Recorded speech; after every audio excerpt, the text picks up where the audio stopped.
মায়ের কাছে তো সব সন্তান সমানই হয়, তবুও মারা কি একটু ছোট সন্তানদের বেশি ভালোবাসে, নাকি বড় সন্তানের সঙ্গে একটু অপরাধটা বেশিই করে ফেলে? আজকে সারাদিনই মনের ভিতর একটা কথাই বারবার ঘুরছে, আমি হয়তো আমার ছেলের সঙ্গে অনেক বড় অন্যায় করছি। যখন ওই স্কুলে যাওয়ার সময় আমাকে বলল, মা আজকে তুমি আমাকে নিতে যাবে, বাবা কিন্তু যাবে না। আর এই কথাটা শুনে সেই সকাল থেকেই নিজেকে ভীষণ রকম অপরাধী মনে হচ্ছে। আমি কি সত্যি মা হিসেবে ব্যর্থ হয়ে যাচ্ছি? আমরা যে সকল একলা মায়েরা আছি তারাই হয়তো আমার এই দিনটার সঙ্গে একটু হলেও রিলেট করতে পারবে। পুটুটাকে আজকে যখনই বলেছি চল দাদাকে আনতে যাব, ওর তখন থেকে এই দুপুরের ঘুম উড়ে গেছে। সারাদিন যে শুধু আমিই আমার ছেলেটার কথা চিন্তা করি বা আমিই ওকে খুব বেশি মিস করি তা নয়, আমার থেকেও বেশি জানো তো এই পুটুটা ওর দাদাকে বেশি মিস করে। সেই ছোট্টবেলা থেকে যখনই ও স্কুলে চলে যেত তখন থেকেই মুখটা গোমড়া করে থাকতো, মনে হতো যেন স্কুল ব্যাগের ভিতরে ওর দাদা ওর খুশিটুকু ভরে নিয়ে চলে যাচ্ছে, আবার যখন ফিরতো তখন যেন ওর খুশিটুকু ওর দাদা ফিরিয়ে দিত। আর এখন তো পথ চেয়ে অধীর আগ্রহ করে থাকে, কোনো দিন দুপুরে ঠিক করে ঘুমায়ও না, দাদা আসবে সেই আনন্দে। আর আজকে যখনই বললাম চল দাদাকে আনতে যাব, আর ওর খুশিটা তো দেখতেই পারলে, ওর দাদার থেকে ও আরও বেশি খুশি হয়েছে ওর দাদাকে আনতে যাব।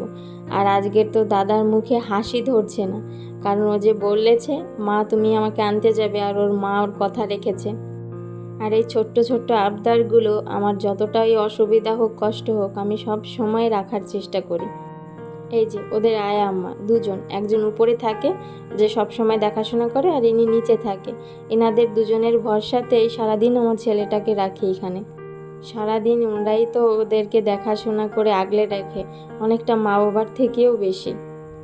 আর ওই যে প্রথমে যে বললাম নিজেকে ভীষণ রকম অপরাধী মনে হচ্ছে, এই কারণেই মনে হচ্ছে জানো তো, কারণ আজকে একটা জিনিস নোটিস করলাম, প্রত্যেকের মা বাবা দুজনে নিতে আসে বাচ্চাকে, আর না হয় মা বেশিরভাগই নিতে আসছে। আর সেটা দেখেই বুঝতে পারলাম আমার ছেলেটাও চায় আমিও যাতে ওকে প্রতিদিন স্কুল থেকে নিতে যাই, কিন্তু ওই যে সময় আর পরিস্থিতি দুটোই যে সমান একভাবে যায় না প্রতিদিন। আসলে প্রতিদিন যে ওকে আমার আনতে যেতে ইচ্ছা করে না ঠিক তেমনটা নয়, কিন্তু ওকে আনতে গেলে এদিকে মেয়েকে কে দেখবে, এটাই বড় সমস্যা।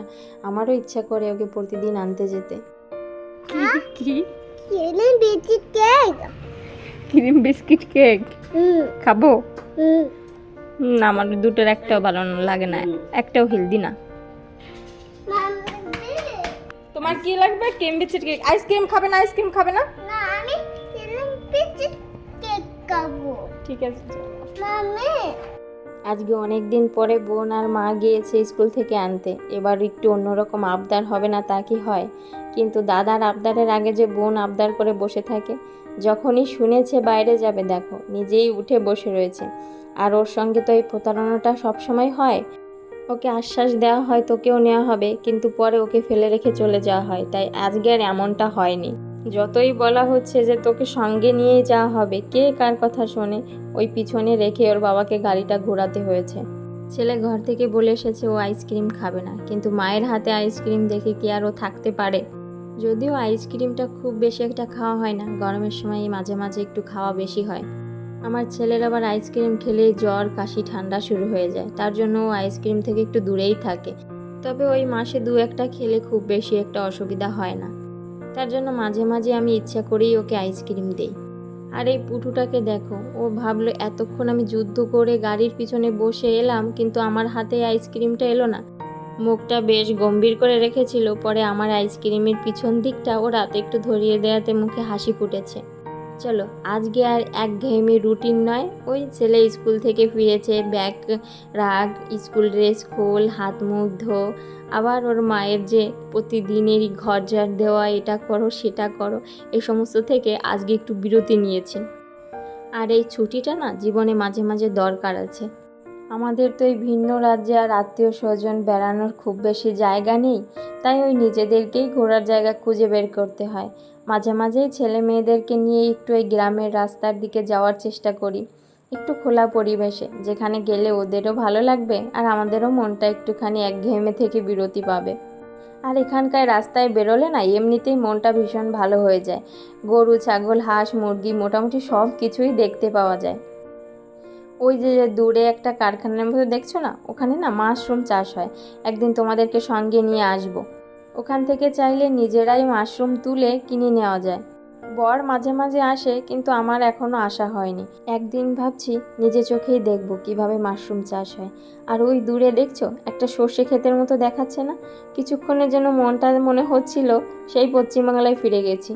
দূর থেকেই তো বরকে বলে রেখেছি ওইটা সর্ষে ক্ষেত, ওখানে দাঁড়াবে, আমি দুটো ফটো করব।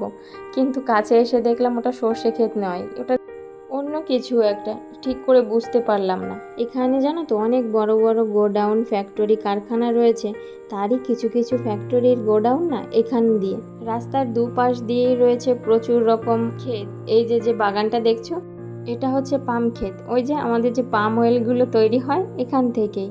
দেখতে অনেকটা খেজুর গাছের মতো, আর পাম অয়েলের বীজগুলো হয় না অনেকটা খেজুরের মতো, বেশ থোকায় থোকায়, দেখতে বেশ ভালো লাগে।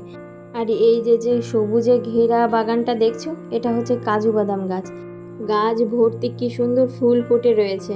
আর কিছুদিন পরে একদম লাল হয়ে যাবে সমস্ত ফলগুলো ফেকে ফেকে। আচ্ছা, তোমরা কি একটা জিনিস খেয়াল করেছো? ওই দূরে যে একটা বড় বিল্ডিংয়ের মতো দেখলে না, ওটা এখানকার আদিত্য ইউনিভার্সিটি। তোমরা হয়তো অনেকেই নাম শুনেছো। আর এই যে ছোট্ট ছোট্ট সুন্দর সুন্দর বিল্ডিংগুলো দেখছো, ইউনিভার্সিটির বেশিরভাগ স্টুডেন্টেরই এখানেই অনেকের থাকার ঠিকানা হয়েছে। কেউ কেউ এসেছে ভিন্ন দেশ থেকে, কেউ কেউ এসেছে ভিন্ন রাজ্য থেকে। পরিবার আপনজনদেরকে ছেড়ে এই দূরে ভিন্ন রাজ্যে এসে প্রথম প্রথম হয়তো সকলেরই একটা অপরিচিত অচেনা জায়গা ছিল, কিন্তু এখন ওদের কাছে একটা পরিচিত জায়গা, পরিচিত ঠিকানা হয়ে গেছে। ওদেরকে দেখে যেমন ভালোও লাগছে, অন্যদিকে জানো তো একটুখানি কষ্ট হচ্ছে।